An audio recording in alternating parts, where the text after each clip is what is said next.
Well, this morning I rise, along with the women of the Senate, to talk about the issue of human trafficking. We are 4 days before International Women's Day, and all of the women of the Senate have taken up the issue of human trafficking. We want to talk, many of us want to talk about it today. We're all working on it.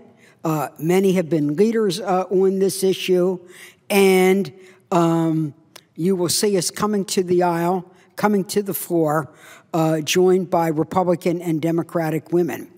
Now, Mr. President, as the senior woman and senior Democratic woman, I have convened over the years a dinner among the women of the Senate. And at that dinner, the whole purpose was a zone of civility, to create a zone of civility, to create camaraderie, and also see where we could work across the aisle to focus on a particular issue. Now, we, the women of the Senate, don't have a caucus. There is no lockstep. But what we do, and we have different views on budgets and bottom lines and other issues. What's the best way to approach the deficit? What are all of the deficits in our country that we're facing? Not only the fiscal deficit, but the deficit in research and development and other issues. At one of our dinners, we said, what is it that we want to work on together in this particular Congress? What is the issue that brings us all together across party lines that would have an impact on what we do at home, what we have an impact that is in our local communities, and what also would have an impact particularly on women and children, girls and boys around the world? That's when we said we wanted to work on the despicable, vile issue of human trafficking. Human trafficking, that means a whole organized network and networks to buy and sell human beings as if they were a commodity, to buy and sell girls, to buy and sell little boys for the whole purpose of sexual exploitation. This is an enormous issue. Many of our colleagues here have been working on authorizing legislation. Many of it is pending in the Judiciary Committee. We joined together and asked the Judiciary Committee to hold a hearing on the major trafficking bills, and we thank Chairman Grassley and Ranking Member Leahy for holding the hearing and also for joining with us in moving legislation. And this is not just a woman's issue. This is a human rights issue. So we have a Klobuchar-Cornyn bill. We have a Collins-Leahy effort. We're all working on this together. But it is we, the women of the Senate, who continue to be a force to make sure we will focus on it within our own government and around the world. So we will be looking at what are the most significant efforts that we could take. The numbers are startling and even discouraging. 21 million people are trafficked globally every year. 21 million people. It's the third largest global crime, right up there with the selling of weapons of mass destruction and right up there with selling drugs and drug cartels. And in fact, in many instances, it's the same organized crime network. If you're willing to sell a person and treat them like a commodity, you're willing to sell drugs, you're willing to sell guns, you're willing to sell nuclear fissionable material, you're willing to do anything.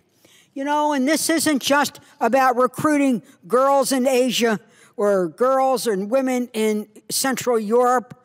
This is in our own country. 800,000 people are trafficked each year. When I met with my FBI agents in Maryland and the U.S. Attorney's Office to talk about this issue, they told me that the I-95 corridor is a corridor for violence, business, and violence and trafficking, that we are a hotspot for trafficking activities because we have a seaport, we have a major interstate highway, and we have big sporting events. Can you imagine Sporting events, like the big games, like the playoffs that we so enjoy in Baltimore, are also parts of trafficking. But you know, our local law enforcement and our FBI is on the job. We have programs like Operation Cross Country. Last year, the FBI helped recover close to 170 children that had been forced into prostitution with simultaneous raids, and they put 281 pimps into jail. Well, we're going to make a first step. There are many bills that are pending where where the women of the Senate have really thought about this, worked on this, taken leadership on this, and will talk about their various legislative initiatives. As the chair of the Appropriations Committee, I wanted to look not only at what my colleagues were doing such great work in authorizing, but what we could do now for the money. And what I did last year in the 2015 omnibus, with the full concurrence then of Vice Chair Shelby, a really strong advocate on this issue, and then with Hal Rogers across the aisle, guess what?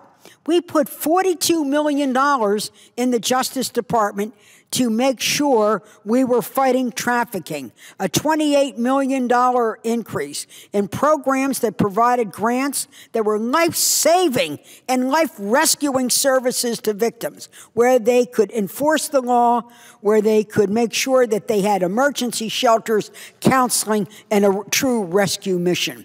We also made sure that the FBI had additional resources to find those criminals and bring them to justice, and to focus on things like a program called Innocence Lost that focuses on the trafficking of children.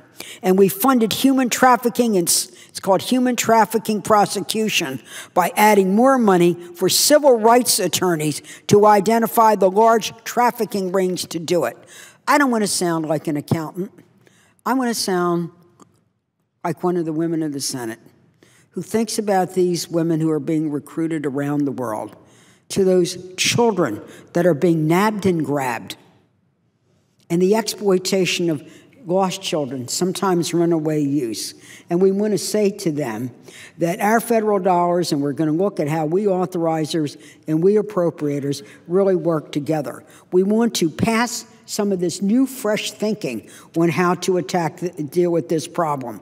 We're going to look at the Appropriations Committee across all subcommittees to see what we can do it. The women of the Senate are going to be a voice and a vote on this, and we know that we have the good men of the Senate who also work with us and support us. So working shoulder to shoulder, we can do something to make it safe for our communities and have a big impact around the world.